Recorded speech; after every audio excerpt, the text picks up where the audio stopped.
Kinu-question ngayon ng ilang senador ang pagkakatalaga ni Assistant Secretary Marcos Lacanilao sa Land Transportation Office o LTO matapos ang naging partisipasyon niya noong nahuli at dinala sa The Hague, Netherlands si dating Pangulong Rodrigo Duterte. Narito po ang aking report. Lampas isang buwan matapos italaga bilang kalihim ng Land Transportation Office o LTO sumalang sa pagdinig ng 2026 proposed budget ng Transportation Department si LTO Assistant Secretary Marcos Lacanilao sa Senado. Bago pa man siya maitalaga sa kanyang bagong posisyon, nagsilbi siyang Philippine Special Envoy for Transnational Crime noong August 10, 2024 matapos siyang italaga ni Pangulong Bongbong Marcos. Isa rin siya sa mga naghatid kay dating Pangulong Rodrigo Duterte sa The Hague, the Netherlands bago ang kanyang appointment sa LTO.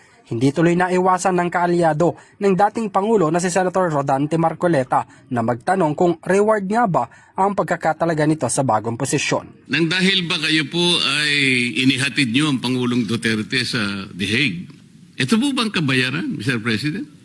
Ito po ba'y premyo? Kasi kailangan nating ma-disabuse po ang pagdududa ng mga kababayan natin. Hindi naman po kayo ang dapat na maghatid sa kanya ron eh. Giit ni Marcoleta, hindi raw trabaho ni Lacanilao ang ihatid ng dating Pangulo sa The Hague, 8 buwan ang nakararaan. Hindi na iwasan ni Marcoleta na tanungin kung si Lacanilao ba ang nagsisilbing local counterpart ng International Police o Interpol ng mga panahong iyon. The PCTC is the Philippine Center for Transnational Crimes. Apo. Kaya hindi po totoo na sinasabi niya na he is on top of transnational crimes.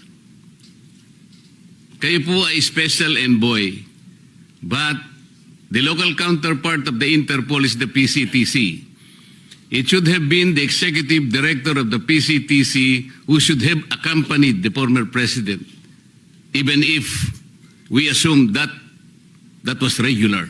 Sagot naman ni Lacanilao, kumpleto siya sa dokumento ng papatunay para sabihing opisyal ang kanyang pagsama sa Netherlands. Samantala, sa naturang budget deliberation, aprobado na ng Senado ang 189.3 billion pesos na pondo ng DOTR para sa 2026. Para sa EuroTV News, ako si Henry V.